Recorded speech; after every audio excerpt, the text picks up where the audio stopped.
Good day, sir. Good day, classmates. So we are the Group 1 from BSHM 4B, and our topic is about Rizal's life, family, childhood, and early education. The Rizal family. The Rizal family was known to be well-off family in Calamba, Laguna, and they were considered as one of the biggest family in those times. They live a life of comfort and prosperity. Then consider that his family belonged to principal class or the ruling elite of their town.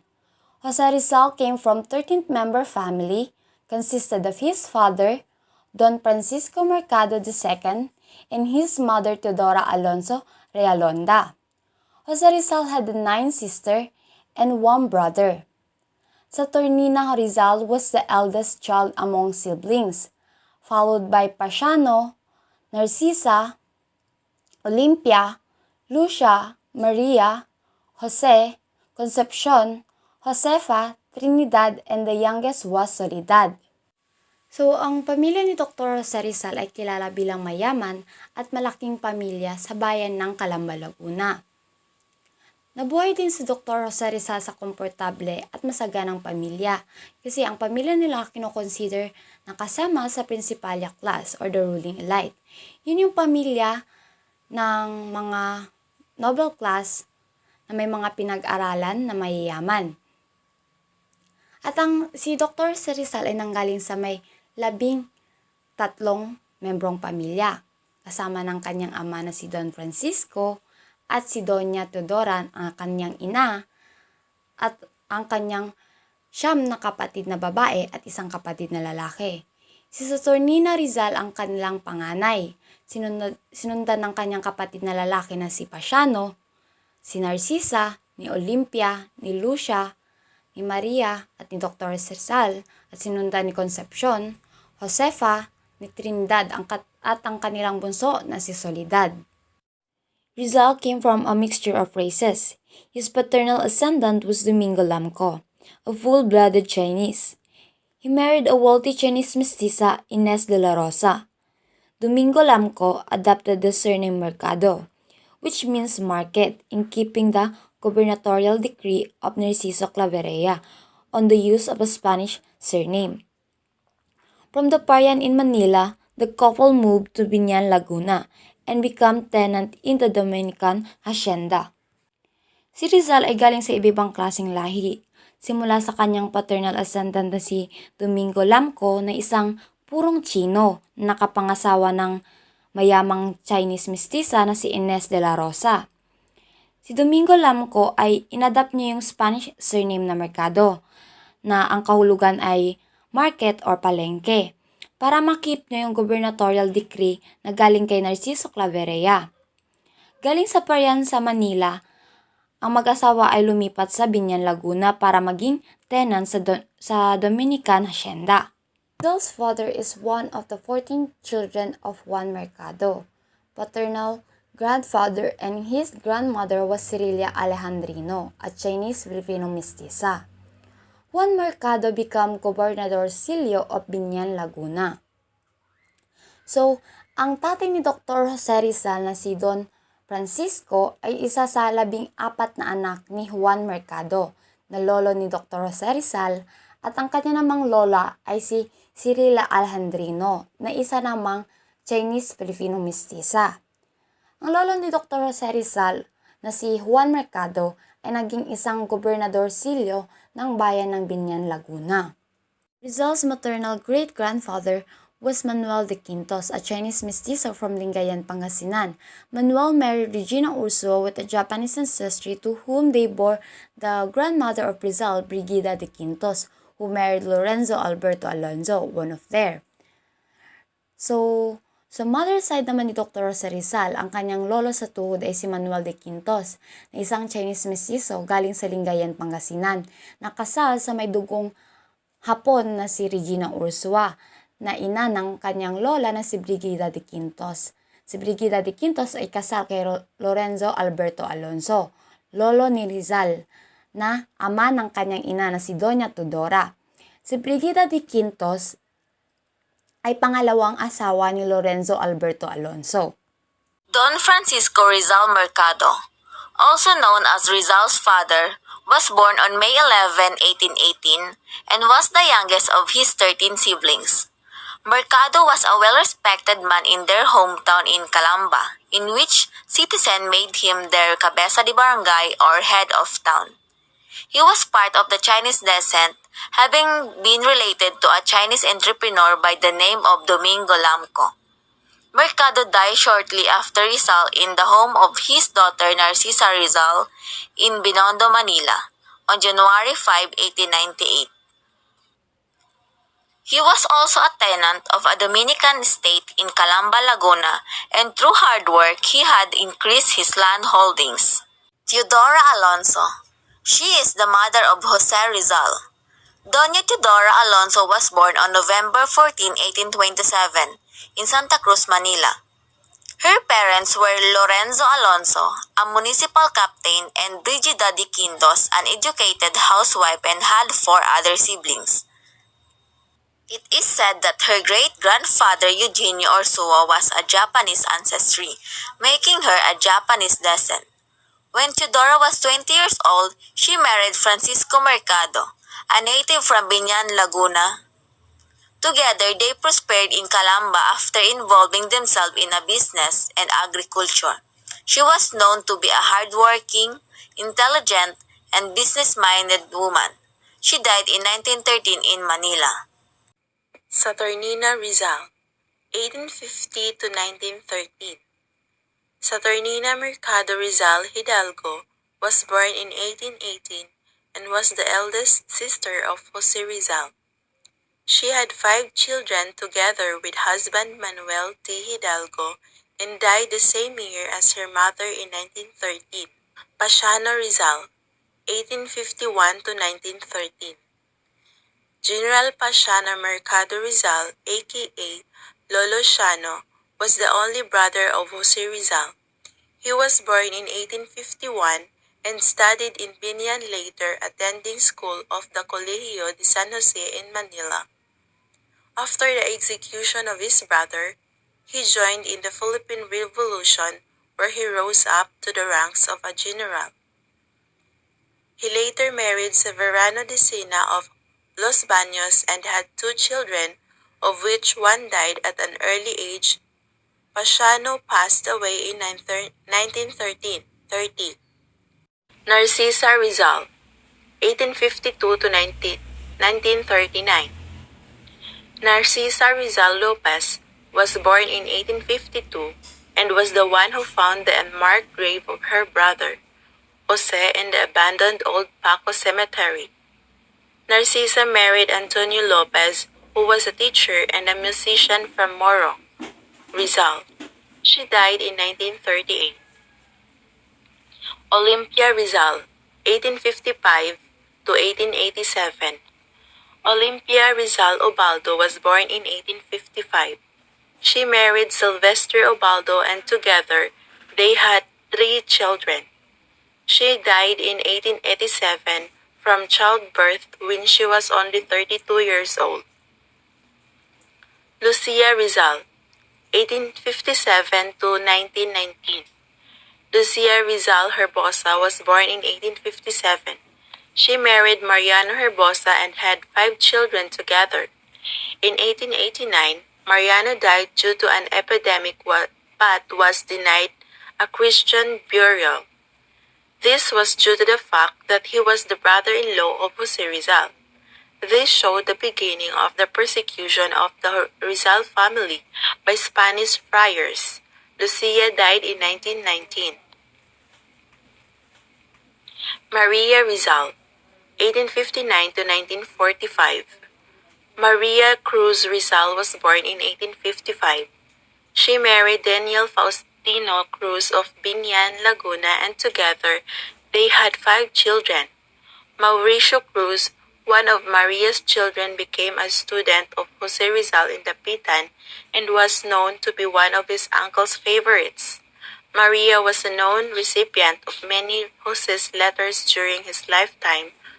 Maria died in 1945. Jose Rizal. Jose Protasio Rizal was the 2nd son and the 7th child. He was executed by the Spaniards on December 30, 1896. Concepcion Rizal, 1862 to 1865. Concepcion Rizal was born in 1862. Concepcion did not live very long as she died at the age of 3 in 1865. Josefa Rizal, 1865 to 1945. Josefa Rizal was born in 1865. She was unmarried, lived together with Sister Trinidad until death. Josefa was said to have suffered from epilepsy. She died in 1945. Trinidad Rizal, 1868 to 1951. Trinidad Rizal was born in 1868. She remained unmarried and lived together with Sister Josefa. Trinidad was one who received an alcohol lamp from Brother Jose, in which he secretly hid the last farewell, better known as Mi Ultimo Adios, a poem Rizal wrote on the eve of his death in 1896. Trinidad died in 1951, outliving all her siblings. Soledad Rizal, 1870 to 1929. Soledad Rizal Quintero was born in 1870, making her the youngest of the Rizal siblings. She married Pantaleon Quintero, and together they had 5 children. Soledad died in 1929. Rizal or Jose Potasio Mercado Rizali Alonso Riolanda was born on June 19, 1861 at Calamba, Laguna. According to some readers, his mother Lily died during his delivery because of his big head.